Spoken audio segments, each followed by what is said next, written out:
Radical voices on the left spread lies about genocide.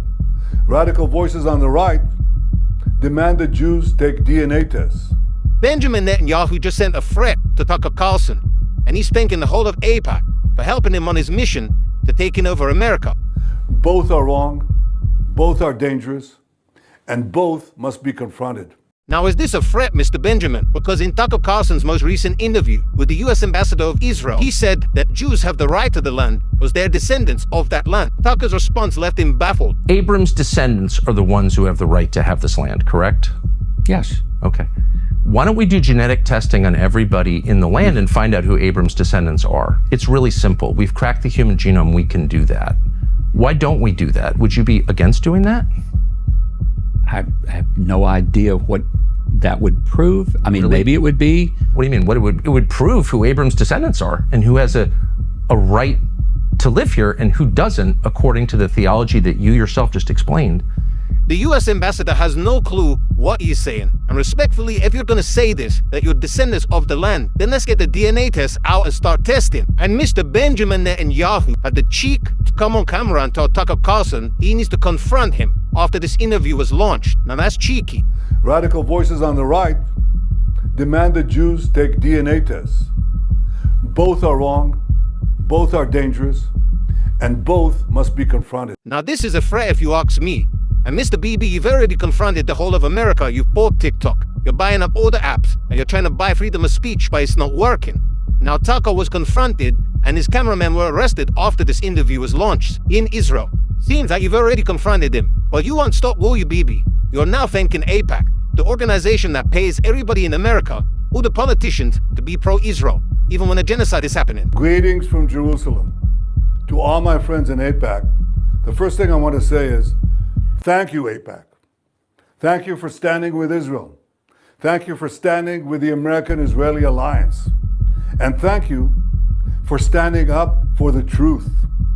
Now, I know that's not been easy because over the past 2 years, we've all been subjected to a tsunami of lies, vilifications, vituperations that are reminiscent of the worst anti-Semitic attacks in history. Now let's remind you guys, I'll put it on the screen, because he says we're lying. No, you obliterated Palestine, mister. And that's not what you call war. There's nothing left. There's literally nothing left. So for the last 2 years, people have been standing up, not lying, and you've been using your money, AIPAC, to pay everyone up. I know you and AIPAC have been suffering such attacks. The American Jewish community and other Jewish communities have suffered not only anti-Semitic slurs, but also murderous attacks. And of course, so did we in Israel. We suffered on October 7th a brutal attack that was meant to destroy us, to wipe Israel off the map. That's what the Iran Axis sought to do on October 7th. Iran's proxies sought and seek to annihilate the Jewish people, and their patron Iran sought and seeks to annihilate the Jewish state. So now he claims Iran was behind October the 7th. But I don't remember him saying this at the beginning. I think this is more of a plot to go to war with Iran. Yeah, this is propaganda, guys. Wake up. If you can't smell the coffee and see what's going on in America, I really don't know. But Bibi, it's not working, buddy. But for the past 2 years, since October 7th, we've rolled them back. We fought a seven-front war against this axis of evil. And thanks to the incredible courage of our soldiers, we rolled back this threat to our existence and to our future. We battered Hamas, we hammered Hezbollah, we helped bring down the murderous Assad regime, we struck the Houthis, we attacked pro-Iranian militias, and we also attacked Iran itself. With America's help, we rolled back Iran's nuclear bomb program and its ballistic missile threat. That axis has been greatly weakened, but it's still there. It's licking its wounds. It still chants, death to America, death to Israel. I appreciate the efforts that President Trump is making to ensure that those threats against both our countries do not reappear. We have never had a greater friend in the White House than President Donald J. Trump.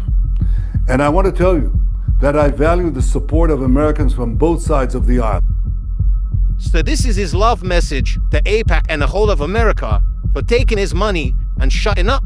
When it comes to the war with Israel and Palestine, that's exactly what America did, because they've been infiltrated America isn't America, it is Israel. At this point, all the politicians have been paid to be pro-Israel. Donald Trump, his best friend, and he made it clear in this statement. I appreciate the efforts that President Trump is making to ensure that those threats against both our countries do not reappear. We have never had a greater friend in the White House than President Donald J. Trump. It's clear by now that Bibi has Trump in his pocket. Yeah, from you pull out a chair like this for another man, and it's not your mother. That says it all. But for the future of America, who knows? Would the money speak and rule? Or would the people stand up? As for freedom of speech, is that really a thing in this new America? Because when you're an independent media person and you say what's on your mind, you can get blackballed, sued, or even killed in this day and age. But let me know your thoughts in the comments, guys. Bibi Netanyahu is looking at a war of Iran, and anybody questioning it, he's coming for you. Dog Truth Unfiltered. Make sure you subscribe.